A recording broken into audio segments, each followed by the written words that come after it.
Kapolri Jenderal Polisi Listio Sigit Prabowo bersama Ketua Komisi 4 DPR RI Titik Soeharto meninjau sejumlah lokasi terdampak bencana gempa di Kabupaten Manggarai dan Manggarai Timur, Nusa Tenggara Timur.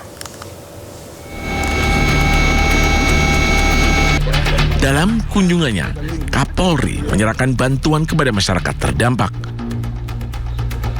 Kunjungan ini merupakan bagian dari upaya memastikan penanganan bencana berjalan sesuai arahan Presiden, mulai dari proses pencarian dan pertolongan hingga evakuasi korban.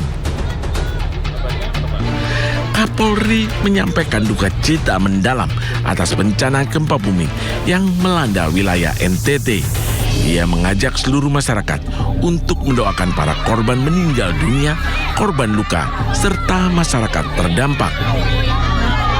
Kita mendapatkan informasi bencana, segera kita kirimkan anggota untuk segera melaksanakan SAR, melaksanakan evakuasi dan tentunya juga membuat tenda-tenda pengungsian dan melakukan langkah-langkah awal pada saat tanggap darurat untuk memberikan bantuan terkait dengan masalah logistik, masalah makanan, dan juga perawatan dan pengobatan.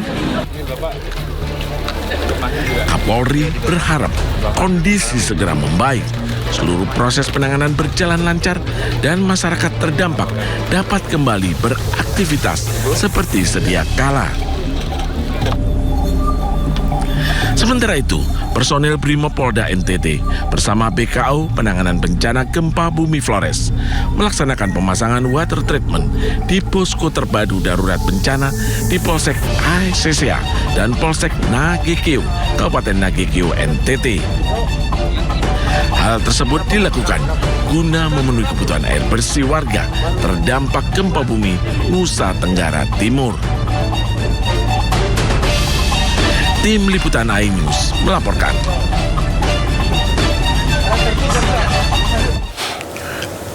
Pemerintah terus mempercepat pengiriman bantuan bagi masyarakat terdampak bencana di Nusa Tenggara Timur.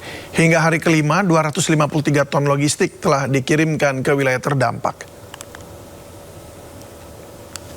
5 pesawat kembali diberangkatkan dari Pangkalan TNI Angkatan Udara Halim Perdana Kusuma membawa total 65 ton bantuan berupa makanan, minuman, tenda, perlengkapan kesehatan, dan kebutuhan lainnya.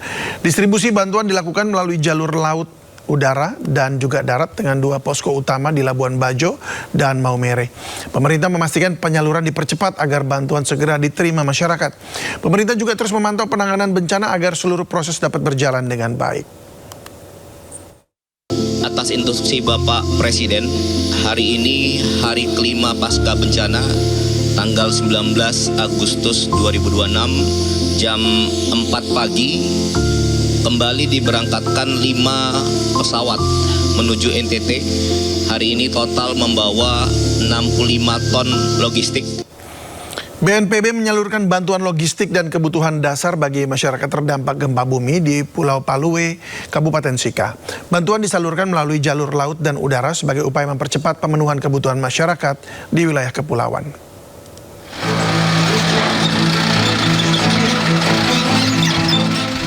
Feri KEP ILEAP yang membawa bantuan dari Badan Nasional Penanggulangan Bencana tiba di Pulau Palue, Kabupaten Sika, Nusa Tenggara Timur.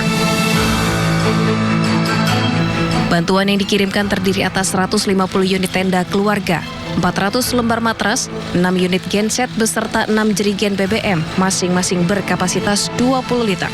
10 box peralatan listrik, 600 paket sembako, 100 dus air minum, 1,6 ton beras untuk kebutuhan selama 1 minggu ke depan, 300 lembar selimut, 100 paket hygiene kits, 100 paket kidswear, serta 150 liter minyak goreng. Bantuan juga mencakup obat-obatan serta 8 tenaga medis dari Pusat Krisis Kementerian Kesehatan untuk membantu pelayanan kesehatan bagi masyarakat terdampak. Nantinya bantuan segera dikirimkan kepada warga terdampak dengan menempuh jalur darat yang cukup menantang lantaran kondisi jalan yang rusak pasca gempa magnitudo 7,7. Selain logistik, pemulihan infrastruktur kelistrikan juga terus dilakukan.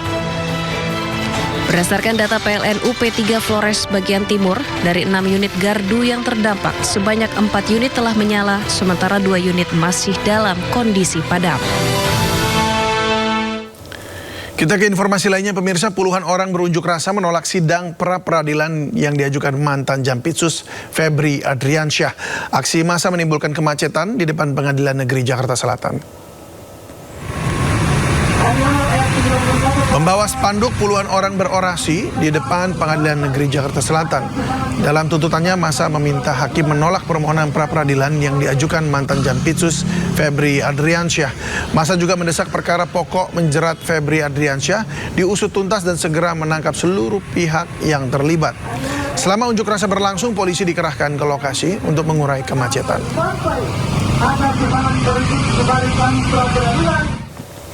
Sidang pra-peradilan ex-Jampitsus Febri Adriansyah kembali digelar. Kepolisian selaku termohon meminta Hakim Tunggal Pengadilan Jakarta Selatan menolak permohonan pra-peradilan yang diajukan Febri Adriansyah. Dalam sidang hari ini, Polda Metro Jaya dan Kortas Tipikor Polri selaku termohon menegaskan penetapan Febri sebagai tersangka kasus dugaan tindak pidana korupsi dan TPPU telah berdasarkan lebih dari 2 alat bukti yang sah. Kepolisian menjelaskan penyidik telah memeriksa 16 saksi dan 3 ahli. Penyidik juga mengantongi barang bukti sebelum menetapkan Febri sebagai tersangka. Perkara tersebut layak ditingkatkan ke tahap penyidikan. Bahwa setelah perkara berada pada tahap penyidikan, para termohon selanjutnya melakukan serangkaian tindakan penyidikan berupa pemeriksaan saksi, pemeriksaan ahli, pengumpulan dan pemeriksaan dokumen serta barang bukti, penggeledahan, penyitaan, penelusuran transaksi dan aliran dana serta tindakan penyidikan lainnya yang sah menurut hukum. Berdasarkan keseluruhan hasil penyidikan tersebut dan setelah diperoleh alat bukti yang dipersyaratkan oleh KUHAP, para termohon kemudian menetapkan Sementara itu, kubu ex-Jampitsus Febri Adriansyah menilai jawaban Polri dan Kejagung dalam sidang pra-peradilan justru memperkuat dalil permohonan yang diajukan. Salah satu yang memperkuat permohonan pra-peradilan karena Polri mengakui bahwa dalam prosesnya Febri tidak pernah diperiksa sebelum ditetapkan sebagai tersangka. Dan tentu kami berharap bahwa besok itu argumen-argumen yang kami sampaikan ini tadi akan mendapat dukungan dari para ahli yang hendak kami hadirkan. Begitu juga tentunya kami berharap juga ahli-ahli yang akan dihadirkan oleh pihak termohon akan mencoba melihat perkara ini secara jernih. Sebab bagaimanapun juga bagi kami ini bukan hanya kepentingan dari Pak Febri Adriansyah, tetapi adalah untuk kepentingan penegakan hukum.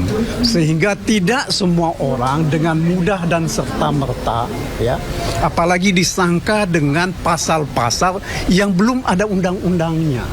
Ini kan akan merugikan kepentingan hukum orang dan juga ini adalah bentuk pelanggaran terhadap hukum yang dilakukan secara kasat mata.